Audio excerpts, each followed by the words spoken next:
left. The liberation of mutant kind has begun.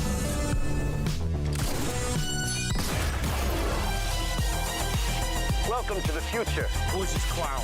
Not clown, Joker. Avengers!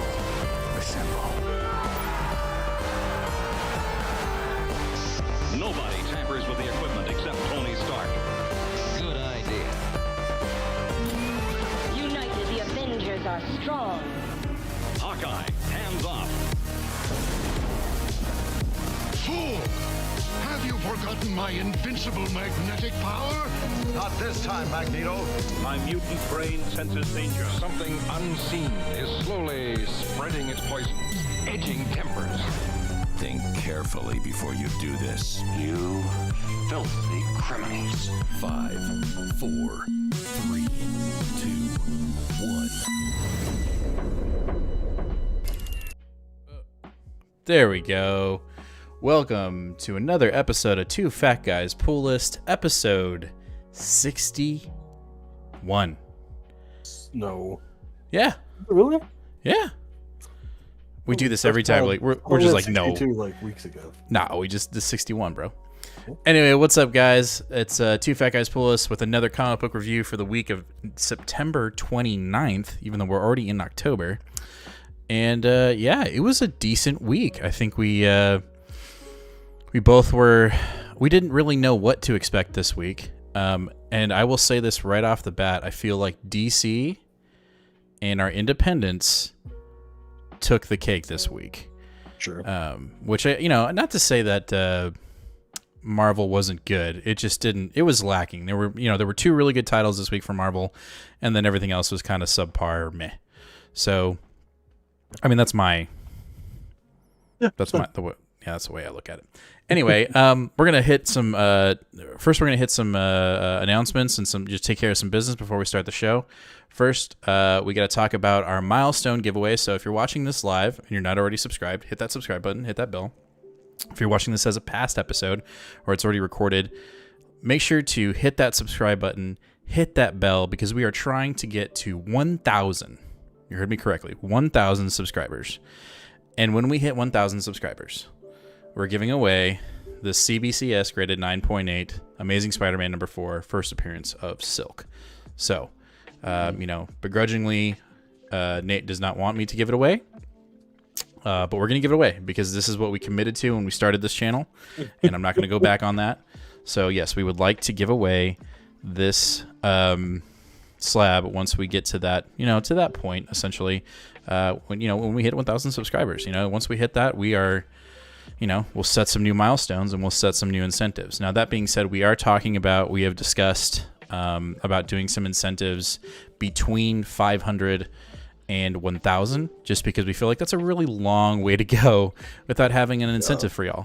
So we're cooking up some plans. We might give away a special edition trade here or there, maybe another slab. We'll have to think about it. We're setting that budget right now as we speak. But just know that we may be giving away some other stuff as incentives for other smaller milestones to 1,000. Not that that's a small. Getting to 650 is a big deal. Getting to 800 is a big deal. So. We'll get there when we get there. The other thing that we got is we have, I've set up a poll through our chat right now asking you if you would buy merch if we produced merch for the show. My wife has, she kind of put a little bug in my ear and said, hey, why don't you, do you think you could sell shirts, or do you think your community would want t-shirts from Two Fat Guys Pool List, or maybe stickers or something of that nature? And I was like, you know what, that's not a bad idea. So, I threw some designs together this afternoon, and we'll see. We'll see what you guys think. So I've actually got them here on the screen. I'll show them here in a bit. I've got 4 shirts currently, and then we can play around with some of the ideas. These aren't final, but first we've got our Two Fat Guys Pool List, just our typical logo, T-shirt, and that's it's just our logo. It'd be a cool logo. And I think the site that we may use to produce the shirts, I don't think we'll be locked in on white. So if you don't like white t-shirts, you might be able to get this on a gray or a blue or, whatever color. I think we can dictate what this goes on. So there's this one. The second one is my favorite personally. It is Beefy Hall, right? I think we could sell the fuck out of the shirt, man. I think everybody wants a Beefy Hall shirt. So this is our second shirt that I mocked up this afternoon, which I think would be really fun, and I think we'd put our logo probably on the back, right below the collar, just so if someone's like, "Well, what's that from?" I'll be like, "It's from Two Fat Guys Pull Us." So the other shirt we have is just #ReadMoreComics. We say it at the end of every video. I think it'd be fun to just kind of get that out more. I might make it in like a bigger font. So we're looking at doing this shirt as well. And the last shirt that I designed this afternoon was more of a Comics Authority style t-shirt, approved by the Two Fat Guys Pull Us, the little stamp that you would get back in the day for your shirts, or for your comics, I'm sorry. So yeah, these are the 4 ideas that we've come up with. I think it'd be a lot of fun to just see if you guys want to wear our faces on your chest. That's one way to put it. Yeah. But anyway, those are some merch ideas that we're coming up with. Just stay tuned. I think we're going to try to get these off the ground fairly soon. You might even see a Two Fat Guys Pull Us website pop up, and that's where we'll send you guys to if you want to buy any of our merch, like t-shirts or stickers. We're working on it. So, follow us on Instagram, follow us on Facebook. We can see more of our ideas popping up there. And then obviously if we have any other ones, we'll talk about it in our live show. But that's just the business for today. Let's get into the show. So we always start off with our X books, and we're going to kick off the show with Inferno #1. Oh boy. Yeah, oh boy indeed, dude. This is kind of the culmination of the whole show, right? Like the whole I feel show like it's started around our X books, and yeah, no, you're right. The end. Yeah, it really is. I've got a lot of thoughts about this book. I feel like I'll just start it off this way. We say it every time we were reading it when we talk about our X books. If you are not already subscribed to Comic Book Herald's YouTube channel, we highly recommend you do. It's just he's very knowledgeable, and he has a very cohesive thought. Not that we don't think we have a very cohesive thought about our books, but Comic Book Herald just takes it to a completely different level because he's so well versed in X-Men lore, and just in X-Men history. Like, he just knows his shit. And, he does a great job about it. And I think he had a great breakdown of this book, which was essentially Inferno, at least at the beginning of it, feels like a missed opportunity. We get... we're going to spoil it, obviously, but that's what our podcast is. It's a spoiler review show. It's not a non-spoiler review show. But essentially we get the time between really all through Hickman's run to right now, and we get these little events via data pages and comic of things that happened between Inferno and House and Powers that we never got to see visualized. Which is very, I don't know. I'm kind of bummed by it. Like, I liked reading it, and I was like, oh, that's neat. But I'm like, I want to see that visualized. So for instance, we see in data pages how many times the X-Men have, or Krakoa has tried to fort Orcus's base that's revolving around the sun that has Nimrod. It's not just, it's very specifically X-Force, too, that has constantly been attacking Orcus. Correct. And we don't... Why was this not happening in the X-Force book? 100%. And then obviously, like one of the ones that I really liked was it showed Magneto going to the base and trying to forcefully pull it into the sun, and he tries so hard that he has it's not a stroke. It's a brain hemorrhage. Yeah, he has a brain hemorrhage and dies. And he does it a couple times, and then it just doesn't work. Yeah. But yeah, like in the data page, you know what? I'm gonna bust out the new camera just to show y'all what it looks like, so we can get a really good visual of what we're talking about here. So I got a new setup here for my cameras so that we can see what I'm talking about. So let's see here. And we haven't even talked about the opening of the book. We're talking about just the data pages because I feel like it's worth talking about.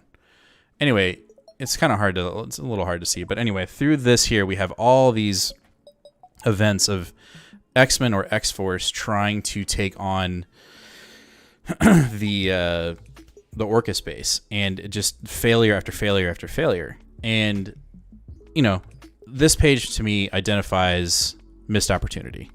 And it kind of bummed me out. I was like, well, fuck, I really want to see that. And we're not going to. But anyway, there's that. But then we get into the meat of the book, and, you know, it felt like a classic Hickman book, right? Like, it felt like House and Powers. It was written well. The dialogue the dialogue was well. The pacing was very thought through. I felt like it flowed very well. And essentially we see, you know, the X-Men. We see one of the X-Men failures, but it's actually a simulation that Orcus is running to make Nimrod, you know, perfect Nimrod. Right. And I don't know. I liked that. And then we see, you know, countless Wolverine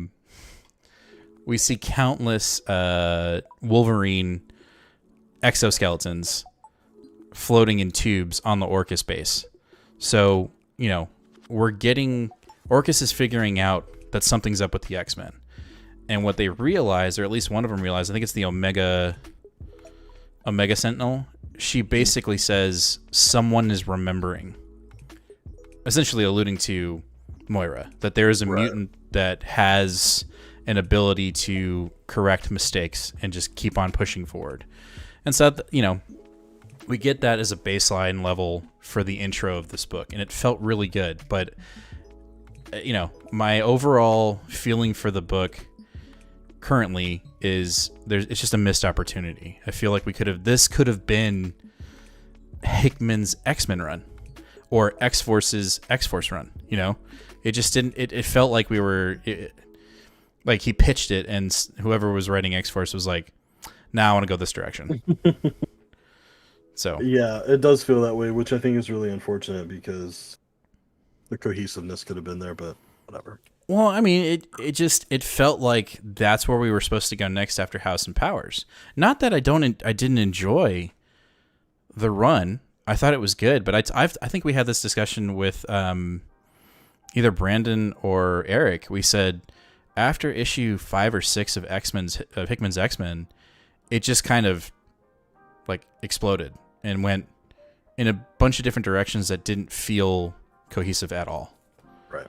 So anyway, the rest of the book, we get Moira basically being told that things are getting fucked up, and she's pissed about it. And it feels like Charles and Magneto have royally screwed over what Moira was planning.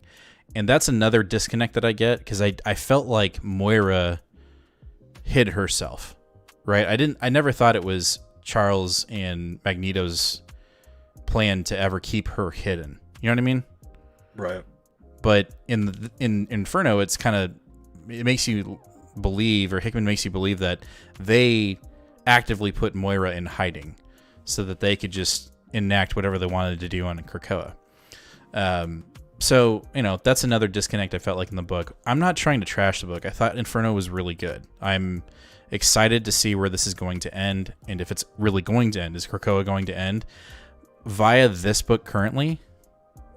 Currently, my theory that I've told you, I feel like is kind of off the rails already. Yeah. What's up? Which is basically, it's going to be completely burned down, and Krakoa won't exist after Inferno. I don't think we're going in that direction anymore. At least not as this issue. No, it doesn't feel like that in this issue at all. So I don't know. The things that I enjoyed the most about this issue were a little bit more of like behind the scenes things, or the random allusions to other parts of the Hickman era that I really liked. I thought it was fun that horticulture popped up for a little bit. I think they're hilarious. I love it when they show up. Right. We finally got to see an actual self-embodied warlock, like actually talking to Doug, and I just found that little interaction between them two really interesting. Talking about, I think Comic Book Herald mentions this, but we're talking about possible symbiosis between machine and mutants. Mm-hmm. The things that's suggested in this book by Magneto and Charles, that like maybe we shouldn't be fighting them, maybe we should be joining them, and I think you're seeing the first example of that with Doug and Warlock already. There was one other big thing that I really enjoyed, but I cannot for the life of me. Carol thought this was off-put, but I really enjoyed the little like captains and like changing of the guard and like them instituting Bishop into the captain's group and Psylocke as well.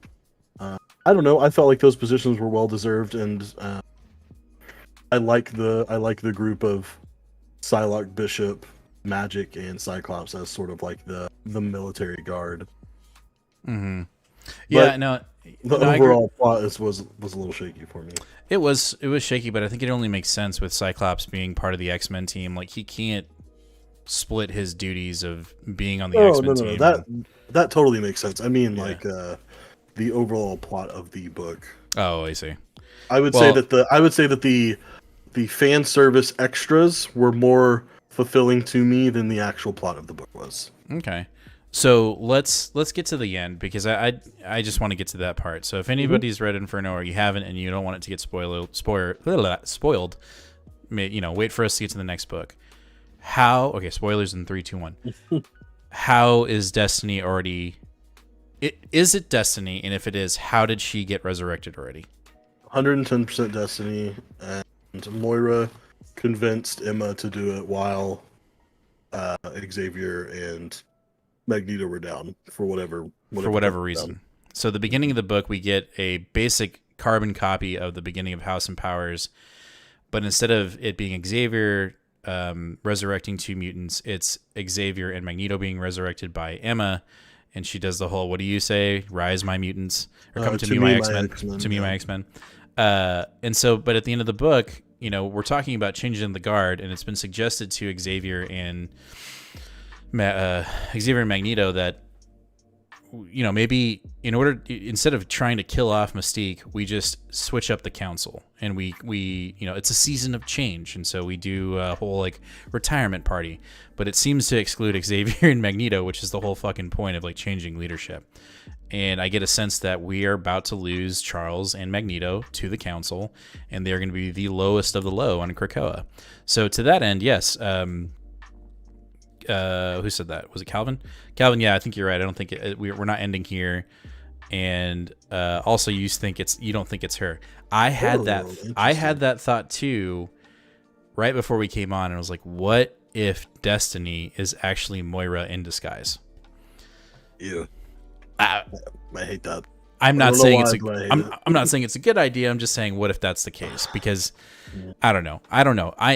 When I saw Destiny pop up at the end of the book, my theory of the island just going kaput, it just went out the window. And I'm happy about it, but I'm really interested to see where we're going. I'm very intrigued with this, and it's also sad because Hickman's basically done after this. And not that I don't like Jerry Gary. I think he's great.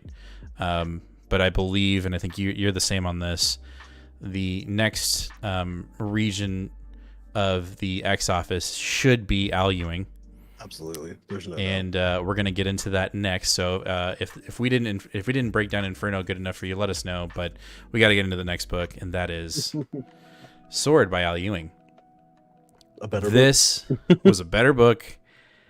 It was. I mean, again, Inferno wasn't bad, but Sword was Sword was good, and this was almost my pick of the week. If I had only read Marvel and DC, this would have been my pick of the week. Yeah, it was so good. This was the book I was hoping it would be in some way whenever I initially saw the cover of this in solicitations. I was like, I swear to God, if this isn't a book about Storm just totally being the most fucking badass chick, I'm going to get mad. But luckily, that's exactly what this book is about. She totally kicks ass in this book. Yeah, she totally does. And again, Calvin says Moira does know the future, and she does know the future because she was reading Destiny's Diaries. So you're right. I'm telling you, it's Moira. I'm calling it now. Yeah. Destiny is Moira. Anyways, Sword number 8. Yes, so this book is literally Storm just kicking major ass and letting the mutants of Mars know not to fuck with her and not to fuck with Krakoa. And what I like about this issue is her main strength really isn't her mutant powers, right? And I feel like we had this, it's almost a carbon copy in the sense of how she fought in the Ten of Swords event, right? Like I don't think she was, when she was in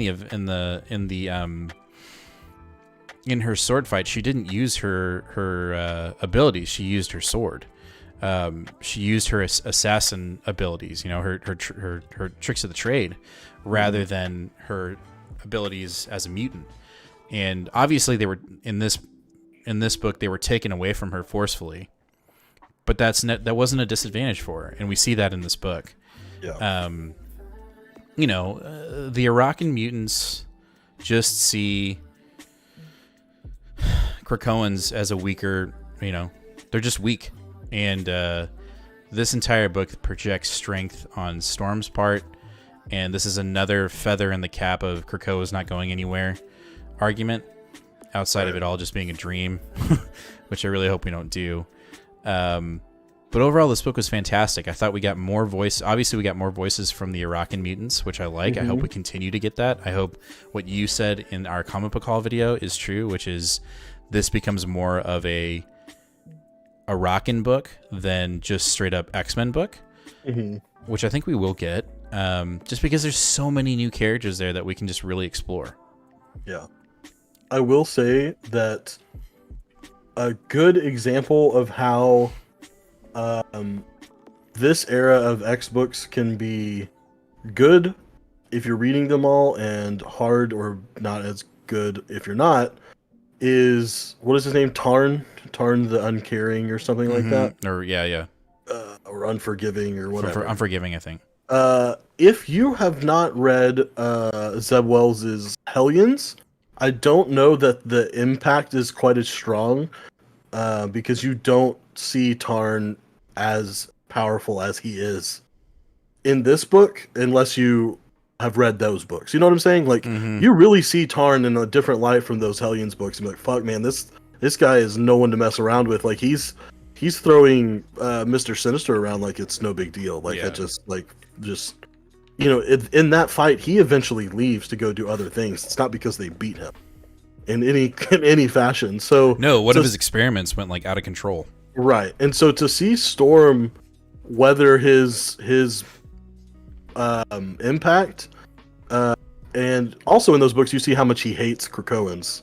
And so I think that the weight of this book is much heavier if you have that back history. So if you're reading all the X books, you really get that. If you're not, you might have missed it in this book. But like her sort of shrugging off Tarn's best that he could throw at her and earning his respect is a really big deal.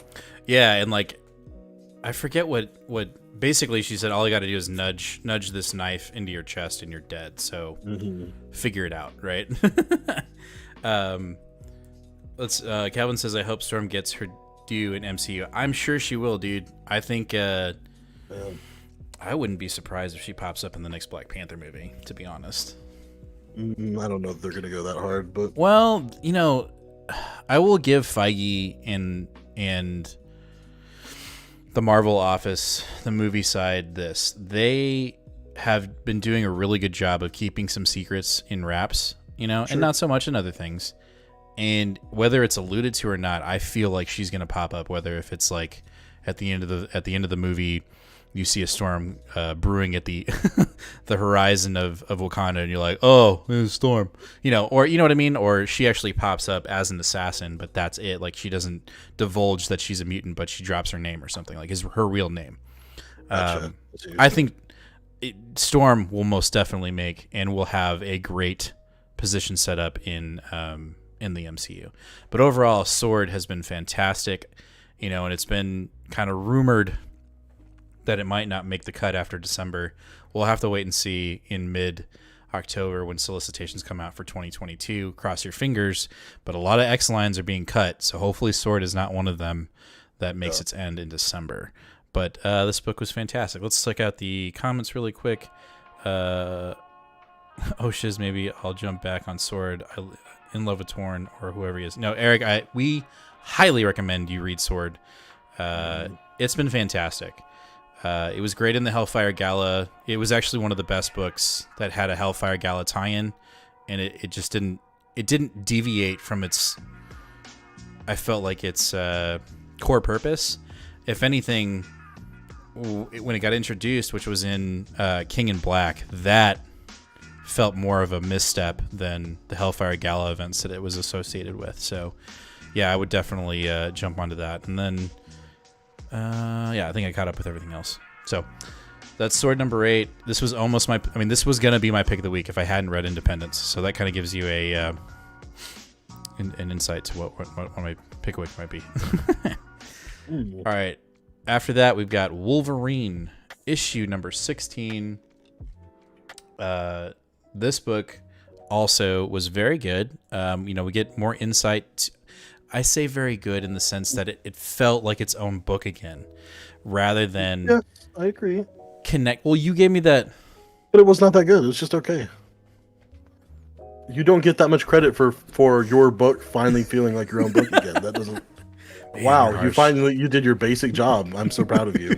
Fuck no, you don't get extra credit for that shit. Okay, so this book was okay. Anyway, again, we get more insight to Arakan mutants, and maybe the criticism I'll have for this book is that I feel like we did resolve this Solemn character in the sense that it wasn't this massive battle against each other, but Solemn will be a thorn in the side of Wolverine and Krakoa for the foreseeable future, based off of the end of this book. But let's get to the front end. So basically, Solemn stole both Masamura blades as bait for Wolverine to take care of Solemn's problems. The other Arakan mutant who's like a pirate, right? And so they do this whole like double cross issue in the book where Wolverine was sent by the pirate mutant to take out Solemn. Solemn crosses a deal, then Solemn double crosses Wolverine. X's and O's, and eventually things are resolved. Wolverine gets his Masamura blade both back, but this is where I'm kind of confused but intrigued at the same time.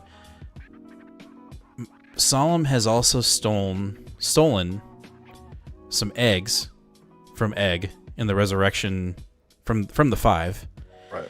And he has them hooked up to a Cerebro helmet that I'm assuming was stolen as well. Mm-hmm. What? Mm-hmm. What are we doing here?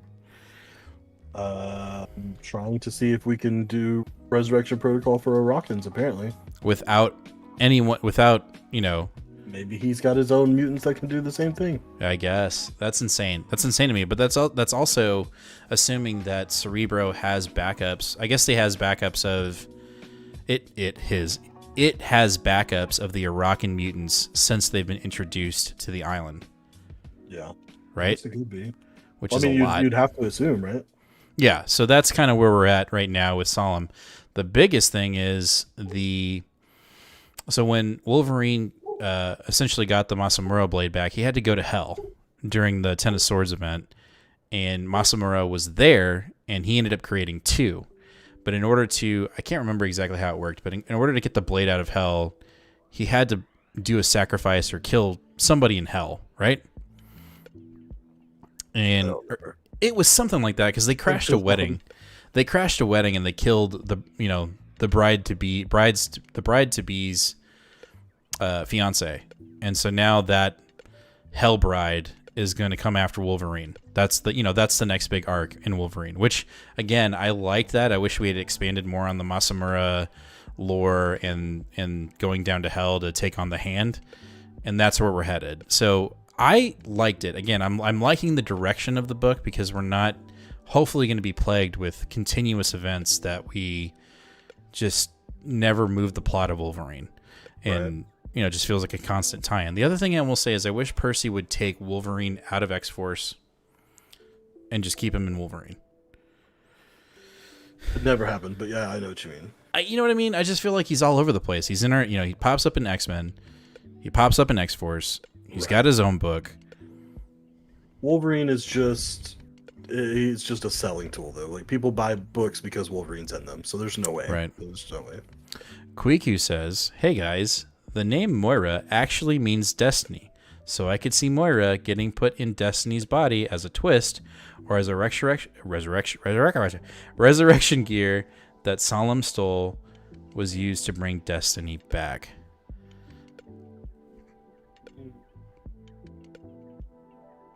Damn. Did we just solve Inferno? I mean, we didn't. Quiku Well, did, really. Quiku just put in the final, just flattened it and ironed it out and put it in a box and said, "Here you go. Thank you, Quiku. We cannot do the show without you and all of our other viewers, Jaden, everybody." Eric says, "Agreed. I don't need Wolverine in X-Force, but he sells." Agreed. Just happy Wolverine isn't in multiple Avenger books anymore. I wasn't around for that. I'm guessing he was all over the place there. That's what Calvin said. Yes. Oh, okay. Anyway, that's Wolverine. I'm just happy that we're moving the plot and we're not just stuck in galas and tournaments and vampires. Just stay here. DC's about to do vampires. We don't need it in Marvel. Yeah, about to be a lot of that over there. All right, I want you to recreate the phone call we had after you read this book, because it was very passionate. And I felt like you came to terms with a lot of things, and grew as a person. Wow, that's a lot. I don't know that is accurate. Thor 17, by the way. Yeah, Thor 17. Yes, this book made me feel a lot of things. Why don't you cue up the big panel I talk on your overhead? Okay. I gotcha.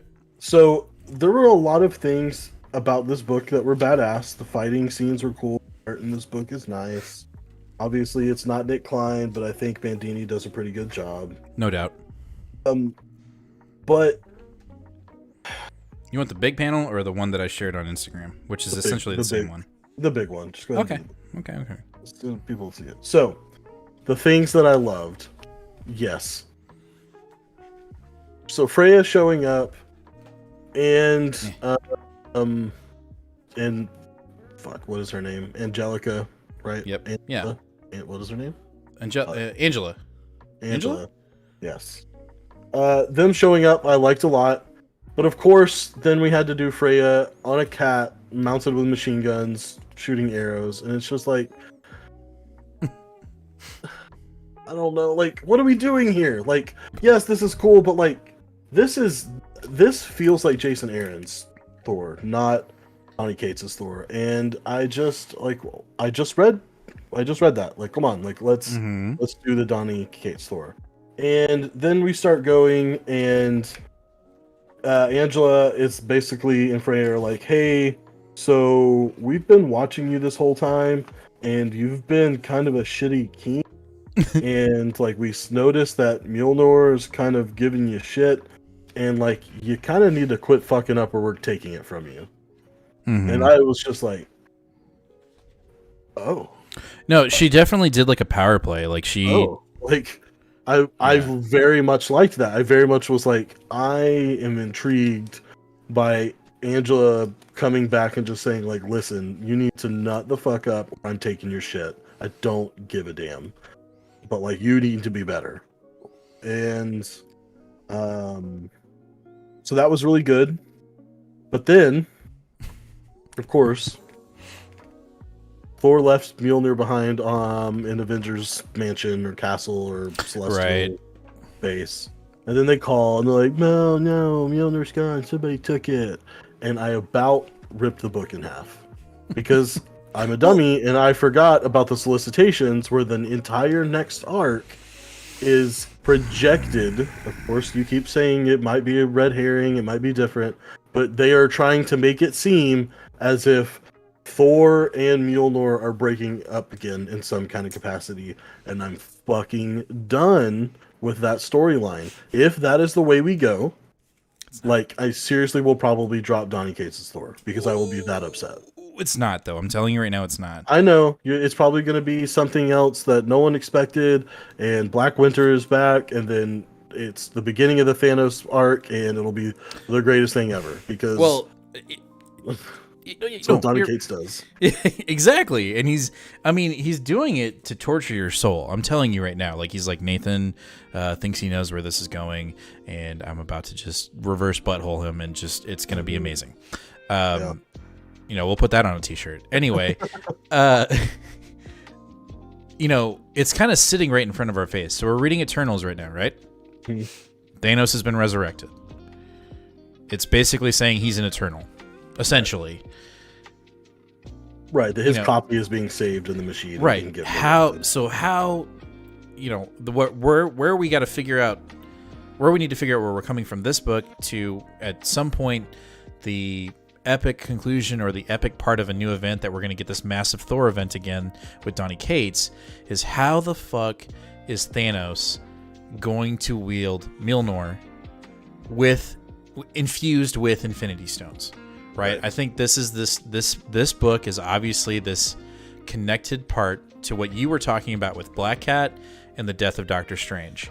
I think these writers, and maybe we're giving them too much credit, but I think all of these stories are coming together to get to that point.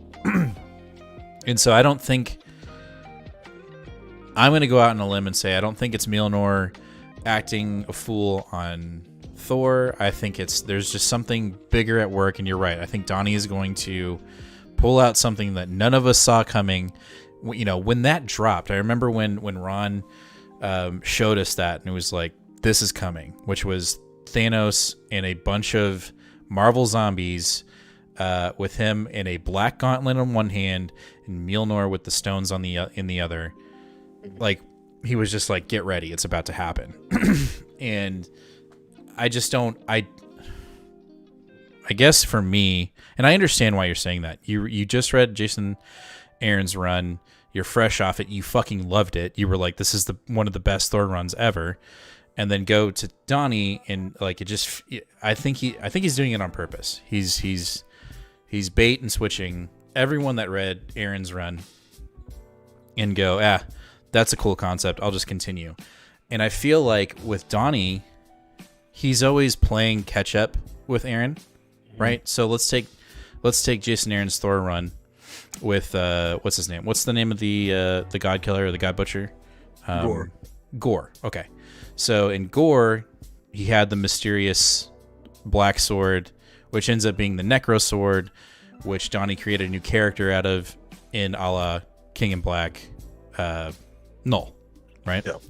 So I think they love each other so much, and they're hot tub buddies, whatever you want to call them. When they go to the Marvel retreat, they sit at the bar after everyone goes to sleep and go, "What did you write? Okay, cool. I'm gonna just like make this better, and like make the lore better." And I think that's where Donnie's going. And I personally believe, because he's done it to you twice now, you're gonna read this, and when we find out what's actually happening, you're gonna be like, "God damn it! Like, he did it again. He got me." Yeah. I don't know, man. I don't know. Jason Aaron also wrote 100 issues of Thor. Like, he didn't fuck around. No. And I just don't see Donnie getting that far into Thor. No, I don't anticipating him getting that far. He didn't do it with Venom. He got to 35. I don't think Donnie is quick and fast, right? He's there for the shock value, but a majority of the stuff that he does do, I believe, sticks. I mean, other writers pick up what he wrote and they just go with it even more further. And so I don't think it's fair to expect Donnie to get really past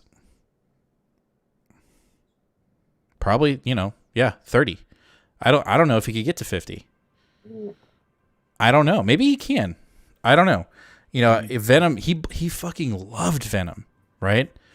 And then it just abruptly ended at 35. He was like, I'm done. I'm done telling the story I wanted to tell. I wonder if that's the case, though. Well, yeah, we can speculate all day long. But, I don't know. I feel like he's been asked on Twitter before, is Black Winter coming back? He's like, dude, he hasn't even scratched the surface. I just think I think it's going to get turned up to 11 a lot quicker than we think, and I think it's too easy to say it's Milner just acting up, and I think he knows that, and that's what he's playing. I could be giving Donnie too much credit, but in my opinion, I think that's where we're going. So yeah, at the end of the issue, the Avengers call and say, "Hey, someone stole Milner," and he's like, "Oh, what?" So we're about to get into the Nick Klein goodness. We'll really see, the real chops of Nick Klein come in, and I think at the same time, Donnie's writing is going to just turn up to 11 as well. I think we're getting ready to really get some serious metal Thor, just like we got in the first arc with Black Winter. I think we're getting ready to just go balls to the wall, in my opinion. Could be wrong. I mean, maybe. Calvin says, I feel like Thor is hard to write. I wouldn't know what to do with the character. And I can understand that, but I can tell you exactly what you do with him right now is reboot the Guardians of the Galaxy book and you put him at lead of the team, just like they're hinting at in the movie. Like, I know he's not going to be the lead of the team, but you literally put Thor as an actual, like, you do what Ewing wanted to do. You make Guardians of the Galaxy literally just Space Avengers, and you make him the team leader. Boom, there you go. And Ewing is writing it, or Donny Cates is Who writing the fuck else would write it? Well, okay, either one of them. I mean, he already wrote Guardians. That's true. And it was good. good. Go back and write it. That's true. No, you know who you get to write it? You break his contract and you get Jeff Johns to write it. Who's he with right now? DC. He's like doing all their TV shit. Oh. I don't know. I'm not familiar. Jaden says Mjolnir. Say what? Okay. I just say that because you did a long time Green Lantern. Oh, okay. You just have, you're hard for that. Anyway, Mjolnir with the Infinity Stone sounds flipping awesome. Yes, it is, and it looks amazing. Jaden, does that sound? It does sound crazy. Yeah, it does. It's freaking awesome. I'm telling you. I just think the only concern I have is that Donnie doesn't stick the landing, and I felt like in Venom we just kind of like, kicking it back to the Summer Olympics. He did your triple backflip, whatever thing, and when you land, you kind of right? You take 3 steps and you're not supposed to take any. And so that's my only concern, is that when we do get to the end of Donny Cates' Thor run, it just doesn't stick. But so far I'm happy. I will say that this little short arc was much more enjoyable to read than the one between Black Winter and Donald Blake. That one I was like, what are we doing here? That it wasn't that good. Anyway, but this one was fantastic. I thought it was really good. Dude, there's a giant cat, which I don't even like. I don't like cats, with miniguns on its shoulder. True. That's very true. It was awesome. All right, next up we have Amazing Fantasies #3. I probably could have put this in my honorable mentions. Again, this book is just out there. It's weird. I enjoyed it, but I had a little bit of a disconnect with this book because I couldn't remember what happened in the previous book. But basically, the 3 tribes that are in this book that each superhero, so Spider-Man, Black Widow, and Captain America have landed on, are about to go to war with each other. Like, all are about to go to war with each other for a myriad of reasons. And in the book, Captain America tries to, broker peace amongst all 3 tribes, and it goes horribly wrong, and he goes berserk at the end of this book. Like, he just starts killing people. Like, just straight up barbarian Conan, whatever you want to call it, just goes nuts.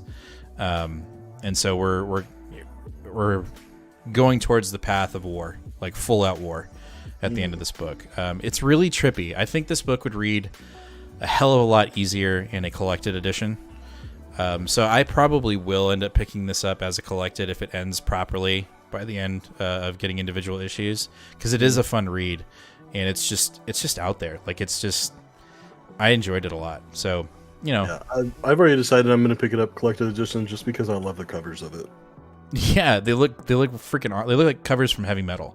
Have you seen the Storm Frank Frazetta homage? Mm-hmm. Is it the one where she's on a horse? Yeah. Yeah. This shit's cool.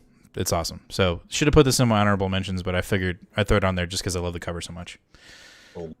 All right, on to DC with Action Comics issue 1035. So this one and Spider-Man, Superman, son of Kal-El, are gonna probably merge. They're gonna merge.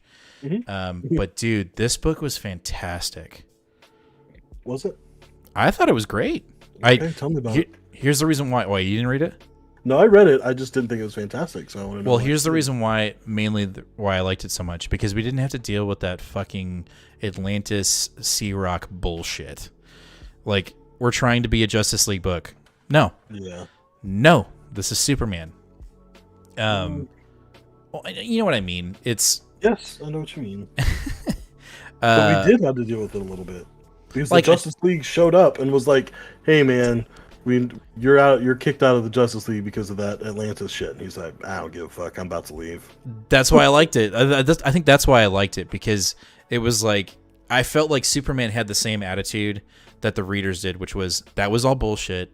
If you want to kick me out of the Justice League because of I hurt somebody's feelings, you know, the United States is upset. I don't give a fuck. I'm Superman. I don't care. You know, and anyways, y'all have got this shit covered. I got to go off world to War World and actually deal with some actual crisis here. And so that, to me, that's why I liked it, because he just kind of threw that stuff out the window. He was like, I don't want to deal with it. You know what I mean? And I liked. Correct me if I'm wrong. Did we get a different perspective of his goodbye? Like in this one, it was more like Lois Lane heavy rather than in the other one, right? Which was like, let's get it on. I'm about to leave. This one is literally like, hey, let's bang it out. I'm about to leave for who knows. Maybe you'll never see me again. And then the other one in the sky, yeah, totally. And then the other one was, hey, we're back at the Kent farm with my son, and I'm telling him attaboy before I leave. Yeah. Well, and we got a lot of emotion in that one. You know, I feel like Lois. The one thing I think both of these comics did well, Action and Superman, is that Lois and the family are just such victims to Superman always coming back, that I feel like as a reader you're like, but he might not. You know, like Lois is like, I know you'll be back, so let's just bang in the sky, and then I'll see you in a year. Right? Yeah. And then we cut to the other comic book, which is Superman, son of Kal-El, and, you know, John's like, don't go. I know what's going to happen. I'm from the future. If you leave, you're never coming back. And then even Clark's mom is like, don't worry about it. He always comes back. Like, we're just used to this. And I got to wonder, like, as readers, there might be a bit of a fatigue. Like, obviously he's coming back. There'll be a reboot and he'll be back. And I'm wondering if DC's like, Superman's done. Like, Clark Kent is done. What? I mean, no way, but for a good bit. For a while, maybe, yeah. I mean, I just think he's just going to be off on his own. So, yes, Action Comics was a good one. I'm glad that we're done with the 6-issue lead up to War World. Now we're about to start the War World saga. I'm excited about that.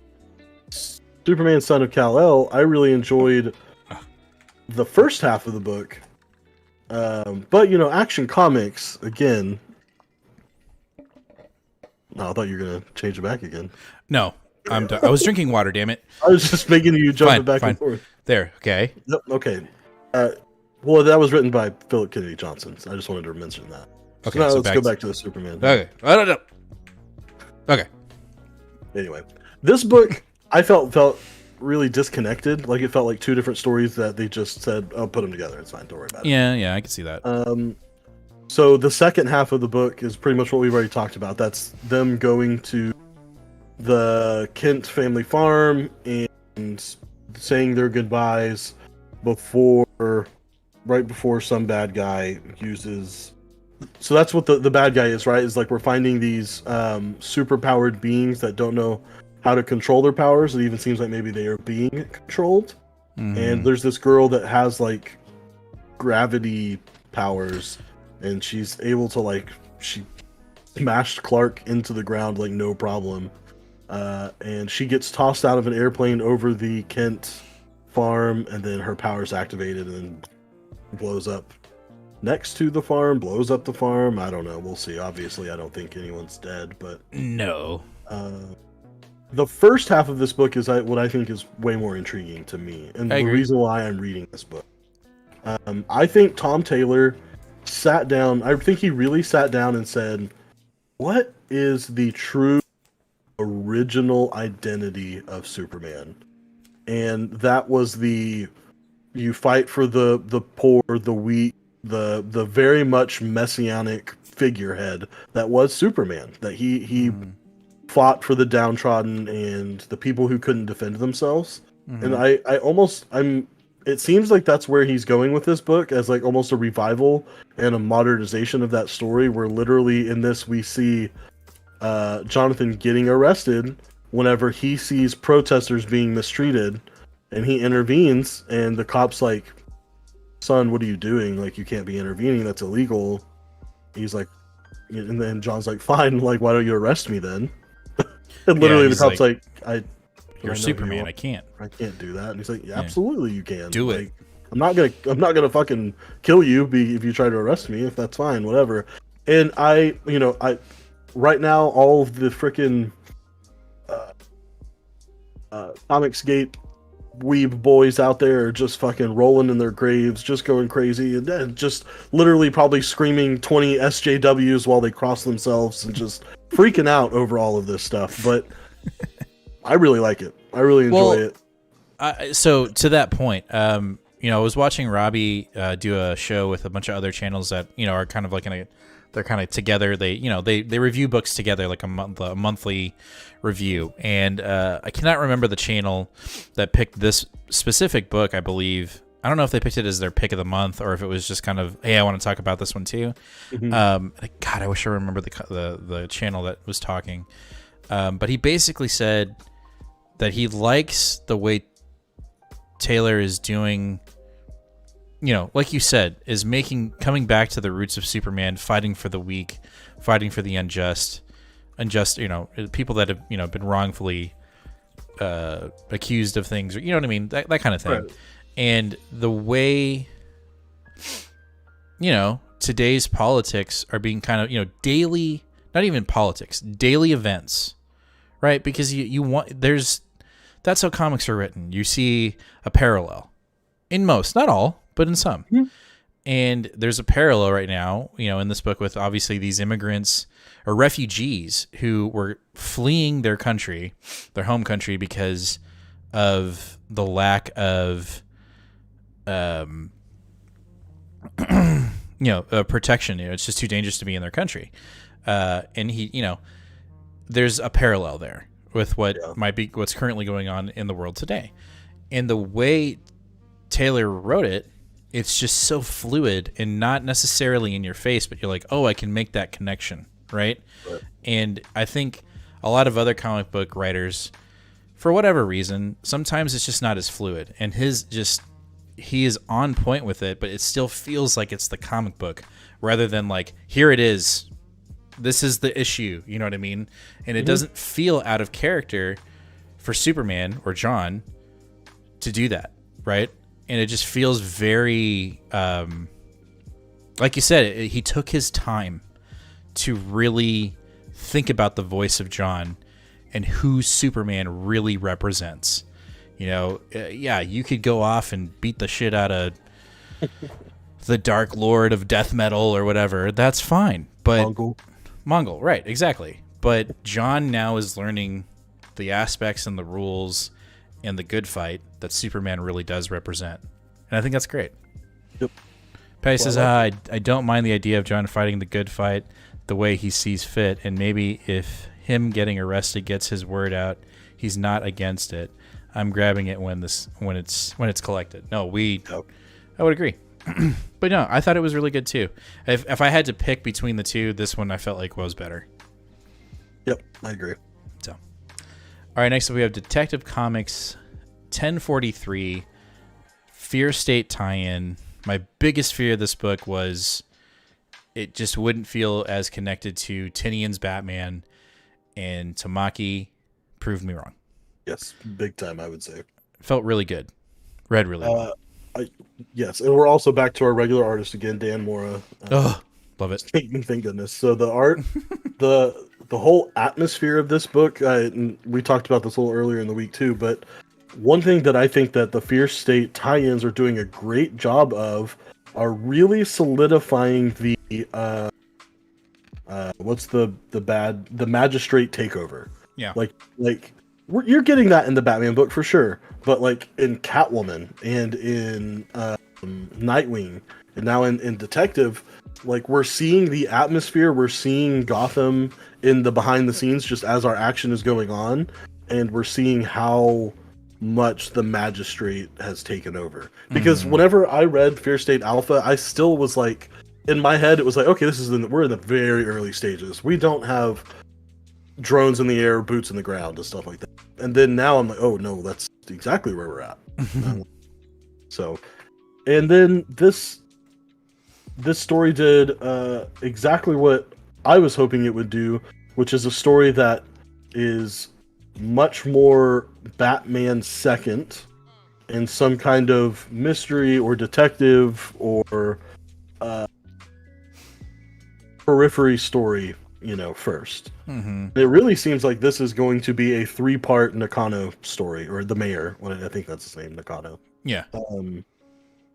And yeah, this is literally the name of this book is Nakano's Nightmare Part 1. So I think that's what it's going to be. And really, it just shows someone trying to assassinate him while he is in City Hall, and him trying to escape, and Batman trying to keep up with him so that whoever this assassin is won't, be successful. And it's interesting because it's not someone that's part of the magistrate.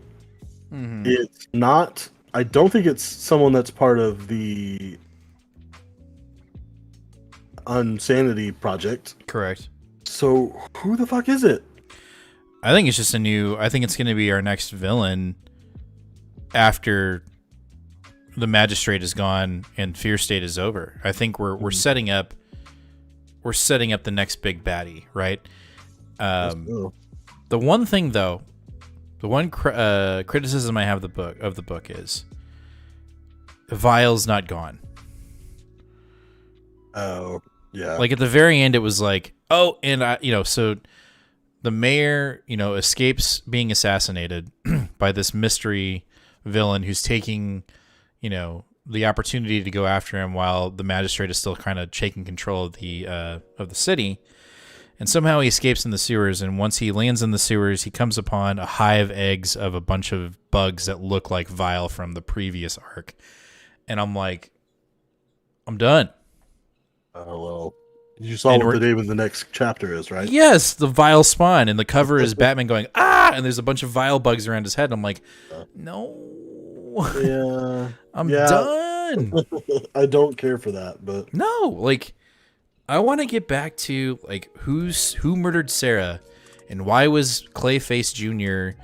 down in the sewers when she got murdered, and why is she assuming her identity? That's what I want. When this book was first taken over and we were first starting to review this book, I think we were at a peak of what we really enjoyed about the two different books. And we said Batman is a Bat family story, and Detective is a Bruce Wayne story. That was a great divide. That was a great way to split it up. That was a great way for each writer to be able to do their own thing without really stepping on each other's toes. And it feels like Tamaki sort of lost the identity of Bruce Wayne. This is a Bruce Wayne book. Yeah. But that being said, if you look at this book in the context of what it is, I think it's a really good Fear State tie-in. Oh, yes. Outside of Vile. And keep Dan Mora on the book. Quit fucking taking him off. Please, God. Or if you can't keep him up, man, then I don't know what to tell you, but... Okay, we don't get this book for... every 2 months we get this book. I don't care. Keep him on the book. And Tamaki, get back to the actual detective work and like the inner... Because this book felt more like a Daredevil Chip Zdarsky book. And I loved it. I loved the grittiness of it. The fact that Bruce doesn't have all of his tools at hand because of what happened in the Joker War. I don't know. I thought it was great. And now we're kind of like again, I like the Fear State connection. Don't get me wrong, but at the same time, let this book be what it is. And like, I thought we set it up perfectly, and then it was like, oh look, and there's this guy whose mouth opens up, and he looks like a goddamn predator, and he's shooting babies out of his mouth. Like, I don't want Vile anymore. I'm done. I don't want no more Vile. I want back to the nitty gritty detectiveness. That's what I want. Yeah. Jaden said, yeah, they keep going into other stuff, and it's annoying. Is it that hard to stick to one thing? Right. Big decision. Continue Bat family book after Fear State. So we are continuing. I mean, I will be continuing Batman with Joshua Williamson for at least the first arc, and probably further, because first arc is going to be I can't remember now. Who is it doing the art? Not Jimenez. Not Jimenez, but it's going to someone coming back after yes. the first arc, and I just don't think I can not pick up a Jimenez art book. Honestly, they could say that he's taking over a book I just dropped, like Flash or something, and they said he's the artist. I'd be right back on it. So yeah, for that reason, I will be on Batman for sure. Detective is gonna probably have to pick it up. She probably has one more arc after Fear State, and then I'll be done. We're talking total Bat family, like Nightwing. Fuck, that's not going anywhere.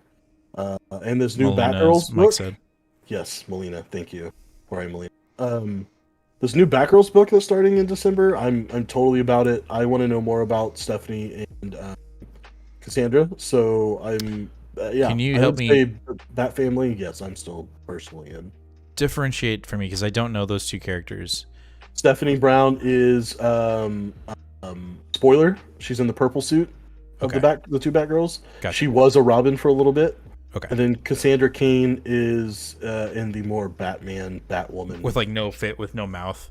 Correct. Got it. Yes, I do want to read that book. I just need to get my history on those characters because like they pop up and I'm like, I don't know who these people are. They're convoluted as fuck. Between New 52 and Rebirth and all that stuff, they're... Hold on. Gotcha. Night, Millie. Back to... Okay, I think we got everything. Big decision on Fear State. Yeah, there are a couple books, Mike, that I am considering dropping after Fear State. One of them is Harley Quinn. Not that I'm not enjoying it, but I think I've kind of run the course on that book. I think it's been fun, but I think after Fear State, I'm done.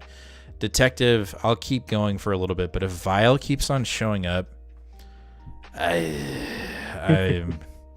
need to get back to the grassroots when we first started reading the book. I need to get back to that and just kind of more crime-solvey grittiness, more Bruce dealing with relationships and how to deal with being an actual human being rather than just being a cold, stoic superhero.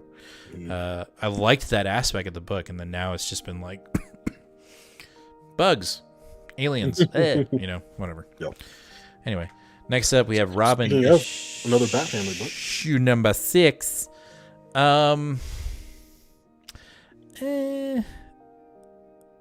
okay. It was okay. The only thing that I did like is that I feel like Williamson is proving my theory that this book is how we get Alfred back. It's going to happen. He pops up, whether it's a whole page or one panel, but in the back of Damian's mind, his subconscious, his conscience is Alfred.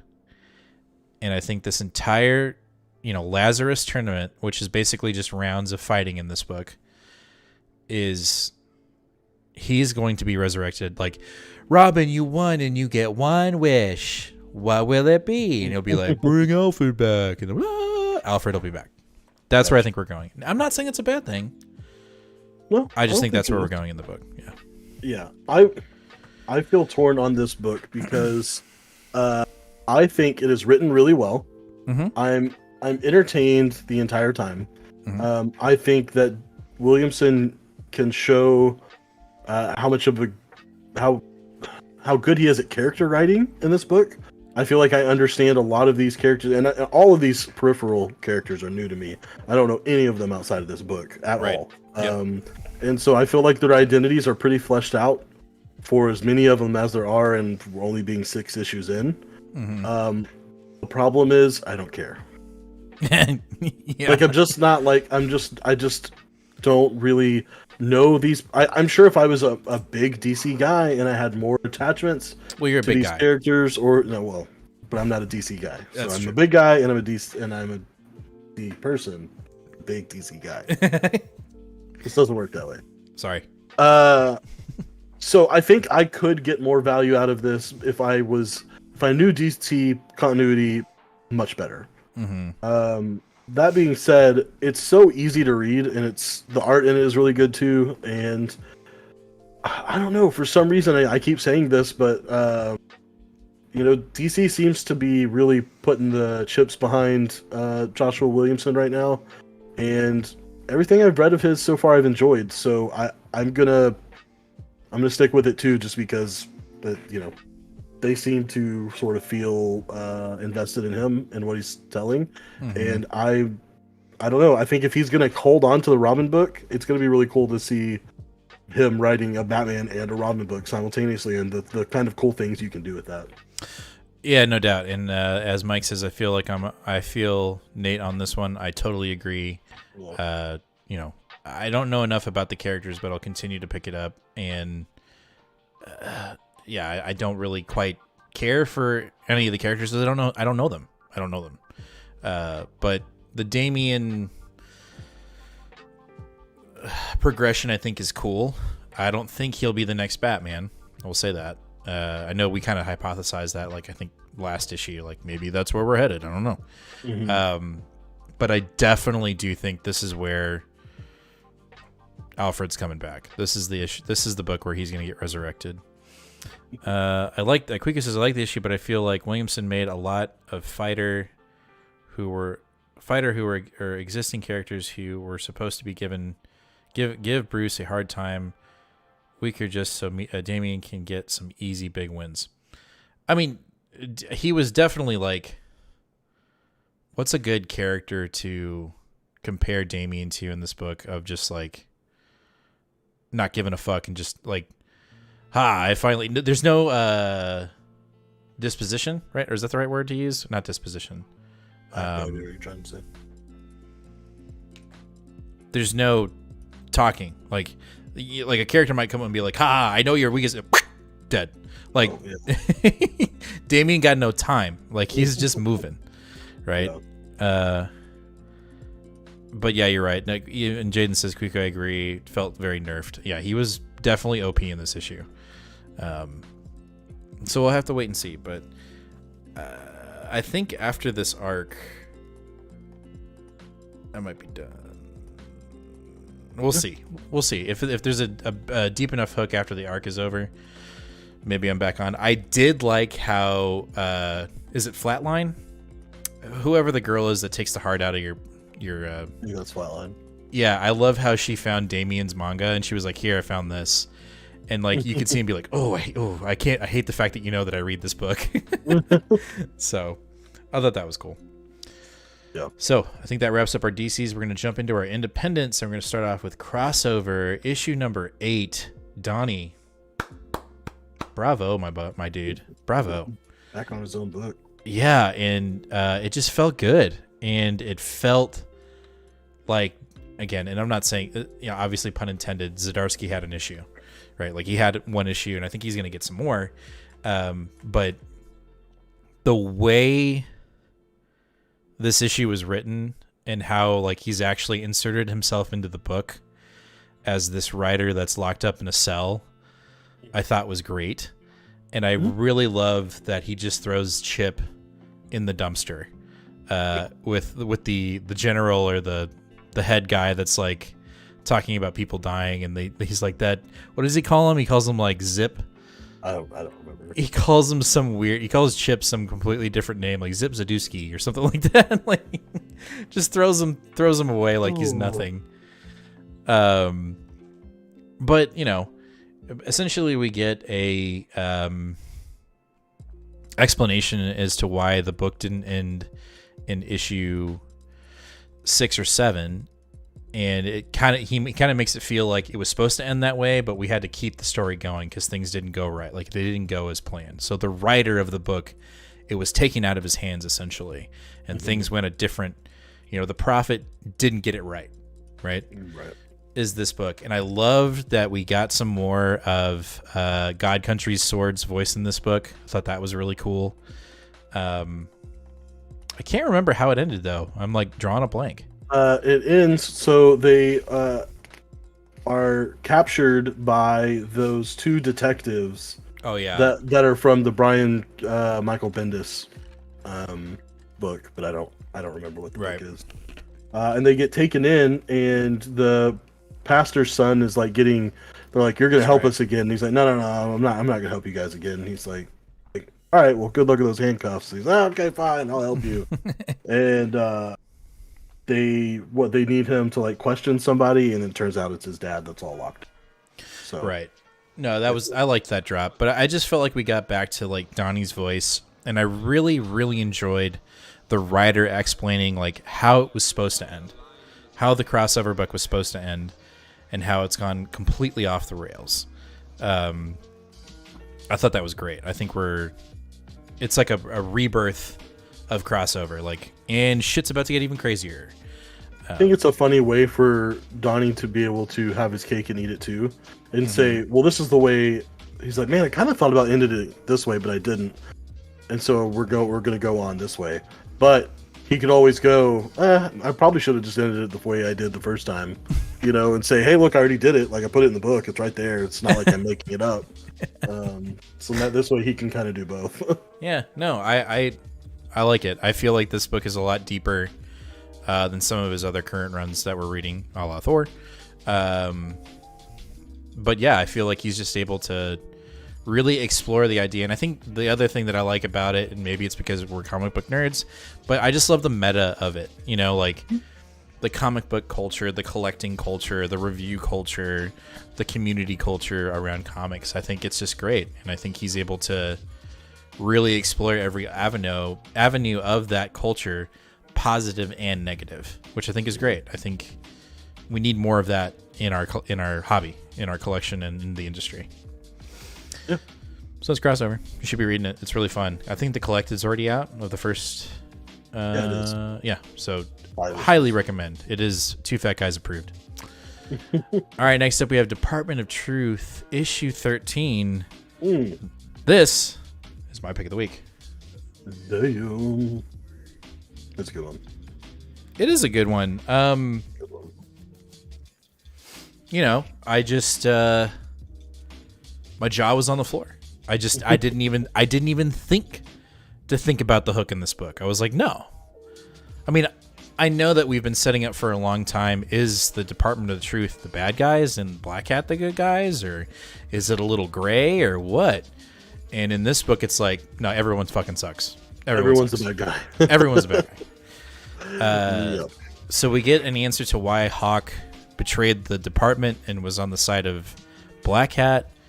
We get, the revelation of what Hawk did to our main character Cole, and realizing that Cole is a savant of creating conspiracies even at the age of like 10, and how addicting his conspiracies were back in the day and how they still exist today.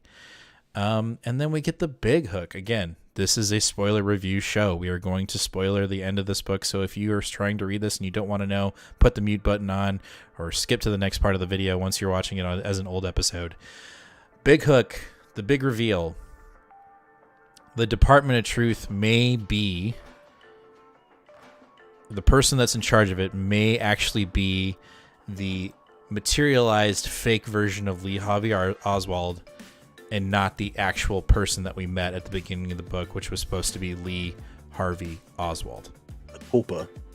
Yeah. Yeah. Yeah. Go ahead. I was just gonna say, yeah, that's what Hawk says. He says that at one point there were two Lee Harvey Oswalds. There was the actual human person who was in charge of the department, and then there was the Tulpa, the amalgamation of all the things that were created because people thought this is who he was. Right. And what it was supposed to be was that thing gets shot and killed by Jack Ruby, and the real Lee Harvey Oswald stays and continues to be in charge of the Department of Truth, or a member of the Department of Truth at the time. Correct. And what he suspects is that the man was killed and that the Tulpa is still alive, and that the Tulpa is the one that's running the Department of Truth. Oh, fuck. Which is just so mind-numbing fuckery that I don't know what to do with it. Like, yeah, no, it was a total, like, I was like, oh, shit, right? Yep. And then on top of that, we come to a realization, or Hawk announces that Cole was specifically picked for whatever he's, his destiny, if you will, by the lady in red, who we saw at the beginning of the book, who has no eyes. She has the X's for eyes. Who does she work for? Does she work for Black Hat? Does she work for the department? Or is she in the middle? Is she an agent of chaos? We don't know. But she has been specifically picking Cole to do something. And she's also had communications with Hawk. So there's a lot to unpack in this book. I feel like, I feel like Tinian did the previous 3 issues to really be like, are you really a devout fan of this book? Are you really a reader of Department of Truth? Because if he had just gotten to this issue, I think everyone that had probably dropped the book since Bigfoot are going like, wait, what happened? Department got good again? I'm like, no, it's always been good. It just got really fucking good in this issue. Oh, it's so good. And then the artwork was just, I remember we complained about it in the first issue, and now I can't get enough of it. It's so fucking good. It wouldn't be the same without Martin Simmons doing the art. Not at all. And there's these big set pieces that we get where they're just like a collage of things kind of interworking with one another to make one whole big piece of art. We get that again in this book, especially with the explanation of potentially Lee Harvey being the fake. That was huge. I thought that was great. And then, we get our Starface Man again, and it's up to Cole. It's presented to him. Do you kill him? You can kill him, or you can unleash him on the department, and you can unleash him on the world. And, the more and more that I see that character and how it was built, I'm just like, dude, that's like if anyone's read Death Note, you've got your Shimigami, and like, that's Cole's Shimigami. Like, that's his spirit that, does the dirty work, just write in the book and see what happens. I don't know. I dig it. I think he's gonna end up using it to his advantage rather than disposing of it. So we'll see. I think the department and the entity that is Black Cat will no longer exist by the end of this book. I don't know. It was so good. I really enjoyed it.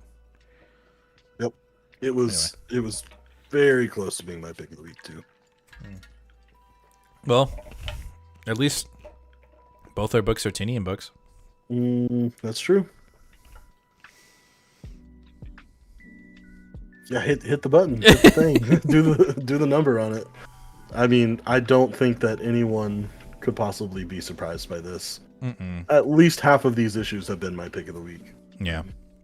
This one especially was really good. So I think for the 20th issue, Tinian was like, all right, I'm finally just going to give you some actual, almost borderline Hickman style meat and potatoes information. Ooh. And so I really enjoyed it. So the first half of this book is actually, obviously we know Erica makes it out of her test, right? Like, because this is the past. But we're viewing her house, and they're waiting outside to where, they think Erica is supposed to show up once she's done, and they're already mourning. Like, the girl that saves her the woman that saves her is already crying. The guy that administered the test is like, we'll be okay. Like, we'll figure it out. Maybe we'll get someone else. And she's like, no, you don't understand. You don't have to go out there and hunt. And he's like, no, you don't understand.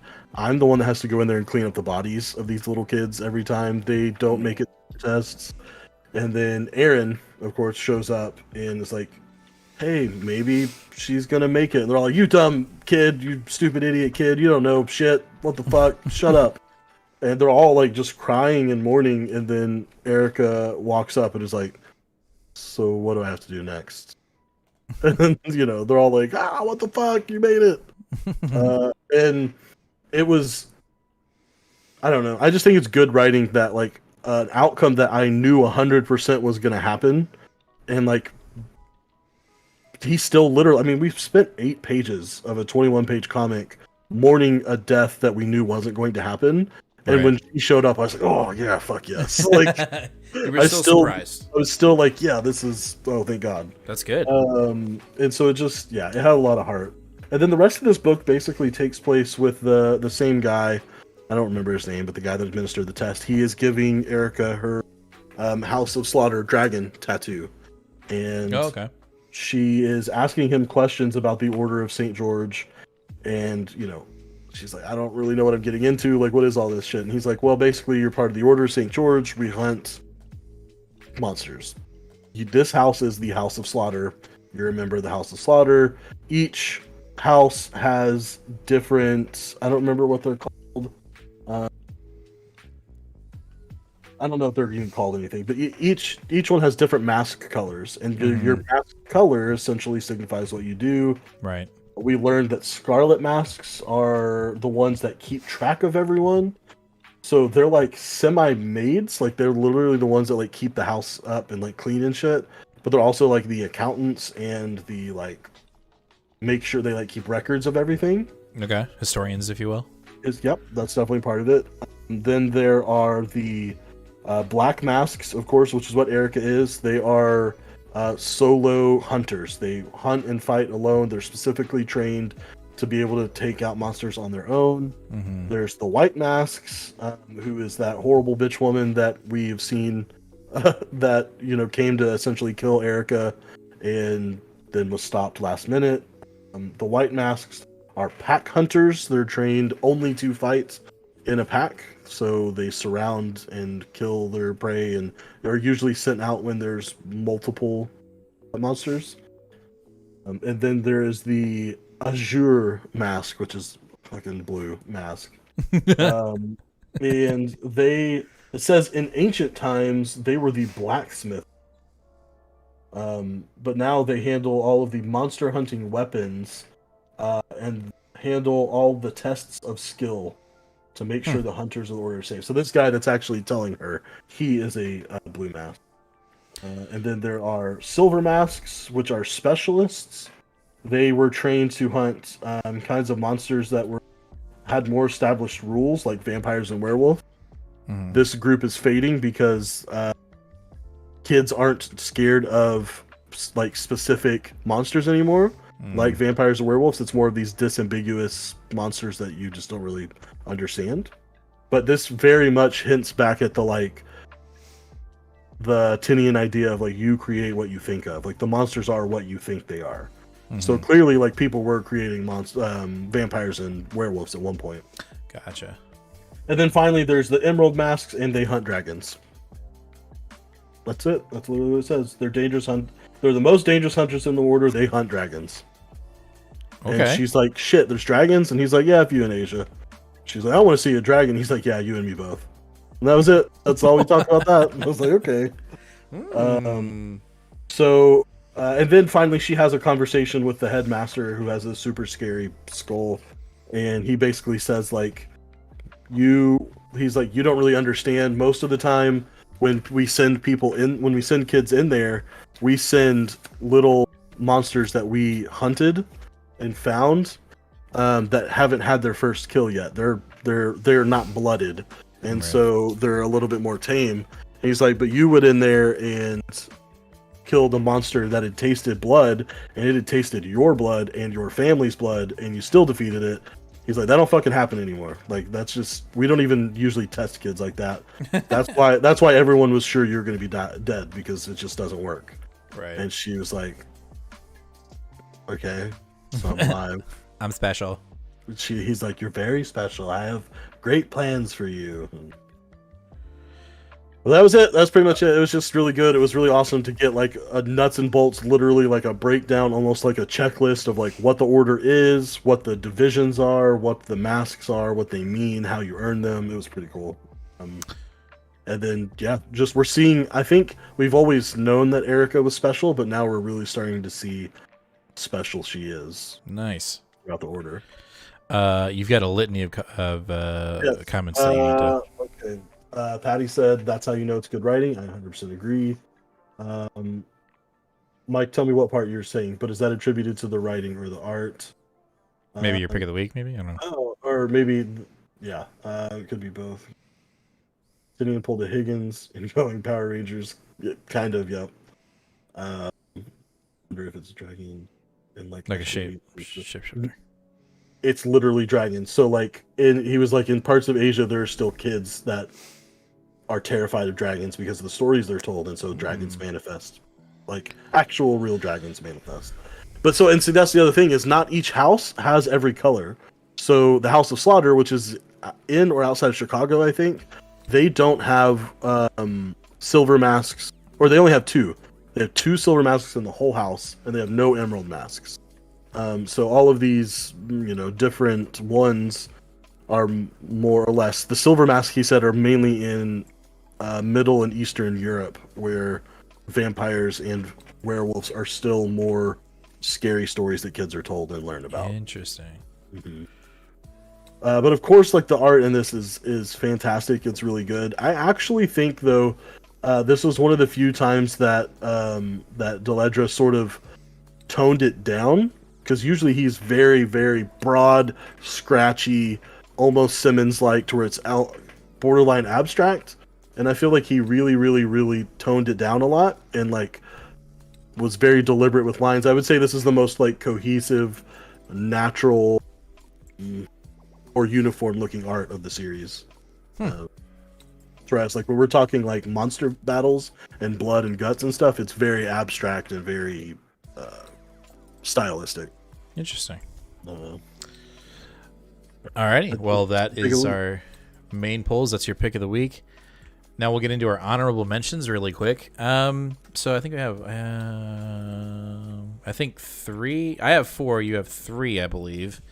I don't know. So we'll just kind of go with it. So first we'll do our Marvel, which is Black Cat issue 10. Oh yeah. I mean, what are we doing here? I don't know. It was very like, oh, I already got, now I have 2 more Infinity Stones. This, I don't even explain to you how I got them. Yay.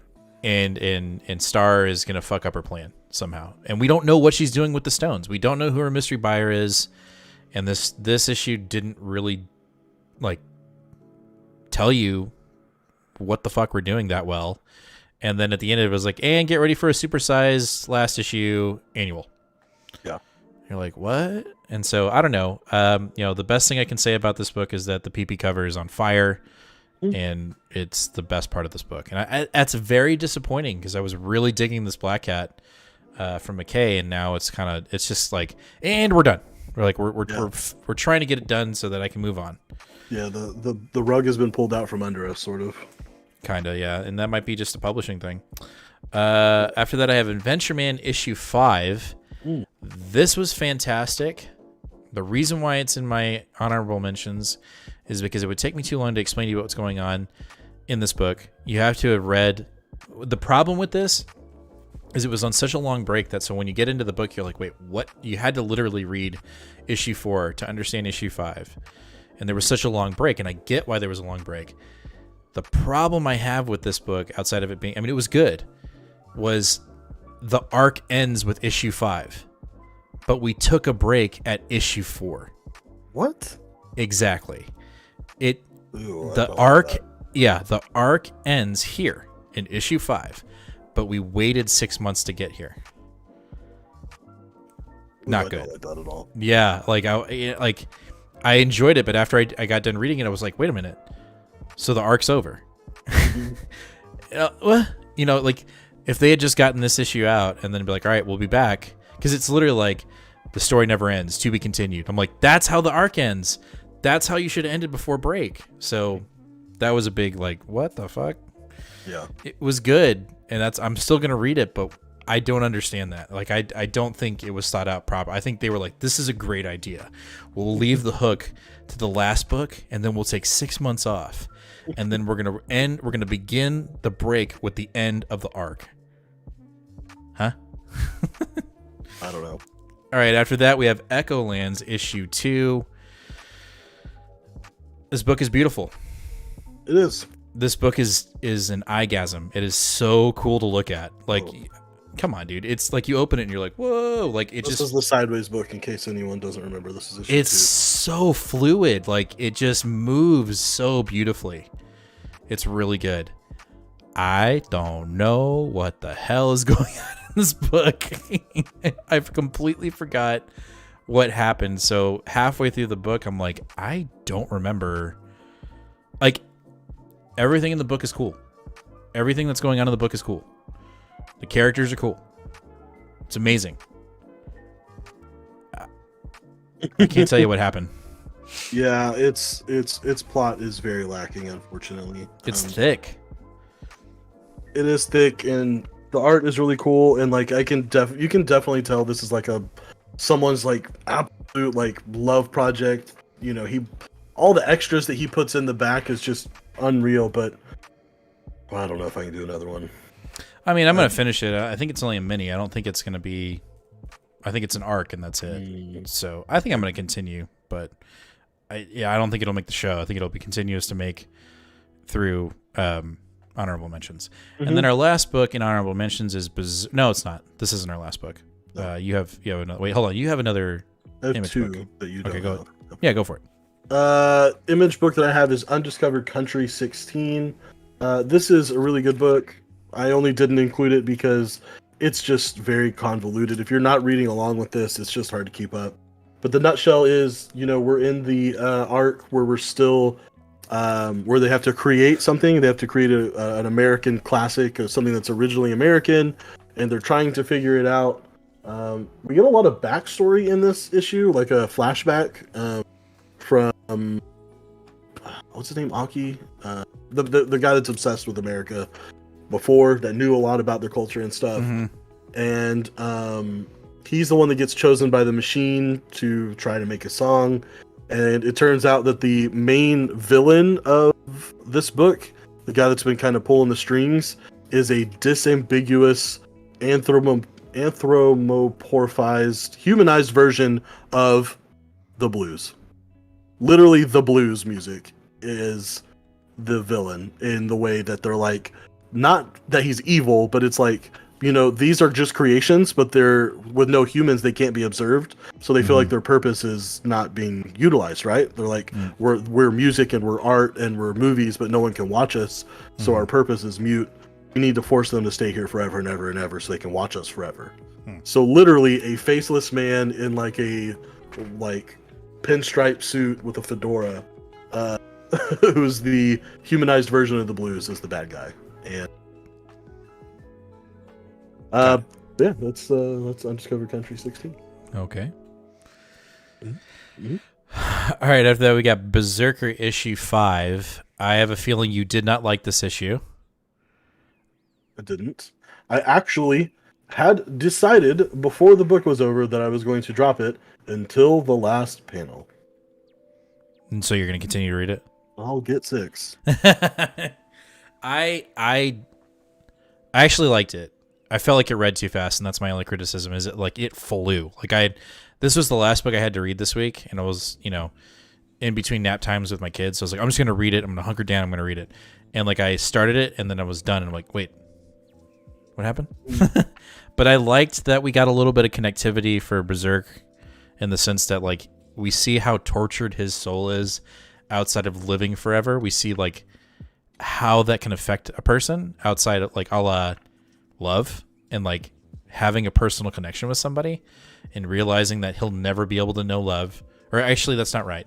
He does know love, and he wants to pursue it to its fullest extent, whether it's emotional or physical, and it just never works out for him. And yeah, because they always die. They always die, or he can't have kids because he's just cursed.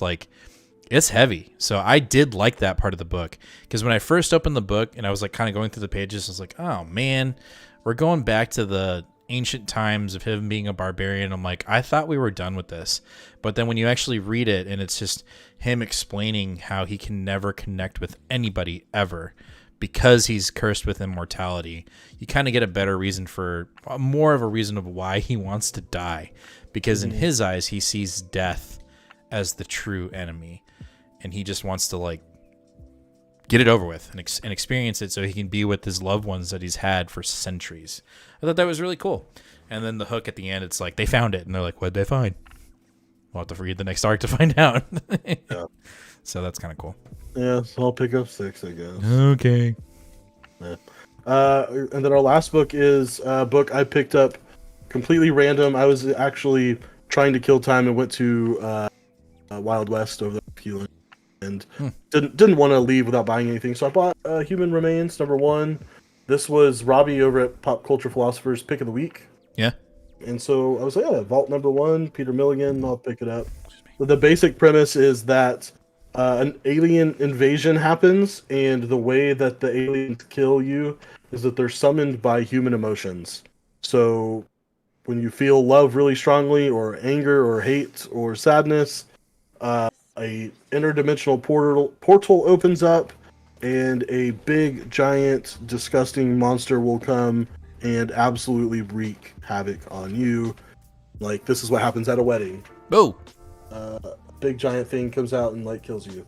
So, like, we are introduced to a few different characters in this book. One is a woman who is part of a council. They're trying to figure out what to do, and then she, like, goes home, and her son is excited to see her, and she said, "Oh, calm down, like, chill out. Don't be too excited that you're sleeping." And you know, they say, "Oh, for some reason, the aliens don't recognize kids under the age of 5 or under the age of 6. But as soon as they turn 6, they start recognizing them. It's like now they have to start teaching him how to suppress his emotions." And like, it was not bad. It didn't blow me away. The art in it is pretty good. I would say B+. The premise is very intriguing, and the delivery was okay. I will be picking up issue 2 to see where it goes, especially because I'm very intrigued by the cover. It is a priest who's preaching on how something about how this is more godly anyway, to suppress all of our emotions, but then there's a monster popping through the back of the church. So I was intrigued enough by the story and that cover to I'll pick up issue 2, but I definitely don't find the connection on this being anyone's pick of the week. Hey, maybe I'm a dummy. Is what it is. Let's see here really quick. Red says American comic books publishing is the worst at release schedules. And I love my books, but damn, maybe I'll read the first 5 issues of Adventure Man later on. Yeah, I would. The only thing I would say is, if I'm not mistaken, and I could be wrong on this, but I feel like the hardcover for the first 4 issues is already out. That's so weird. And it makes no sense if that's the case, because I'm looking right now, actually. Yeah, look it up, because I feel like the hardcover came out most recently and it only has the first 4 issues. Volume 1, 1 through 4, yeah. That is weird. Yeah, because literally the first arc ends at issue 5. I don't know, man. Maybe it's some kind of artistic expression or something, or like, oh, this is kind of weird. But I just that does not make sense to me. Because, and again, don't get me wrong, the book is really fun. I loved it. I'm going to continue to read it. But dude, it just felt off. I don't know. I don't get it. Anyway, that is our show for the week. Get ready for a new comic book day, comic book haul video this Wednesday. We did our poll about our merch, and 13 people voted, and all of you said yes. So okay. I expect at least 13 of you to buy shirts when we launch it. So just know that you have entered a blood pact, and if you don't, it's not gonna be good. I'm just saying.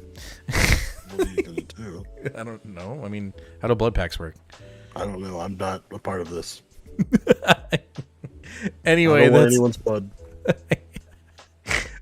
excuse me, that's our show for this week. We will see you again this Wednesday. Also, remember, again, hit that subscribe button, hit that bell. You don't want to miss any Two Fat Guys Pull List content. Give us a like, yes, because we're going to get ready to give away this this sweet 9/8 Amazing Spider-Man number 4. I'm going to say it every time just to get that grimace look on Nate's face, because we will do it. We will get rid of this, guys. I promise you. Someone's going to win it when we hit 1,000 subscribers. So please help us out. Let us get there. I would love to get there by the end of the year. I know that's a lofty goal, but hey, we gotta set the bar somewhere. But anyway, guys, we love you all. Thanks for watching. Thank you for giving us your evening to watch. And if you're watching this as a past episode, we appreciate you too. Thank you for watching.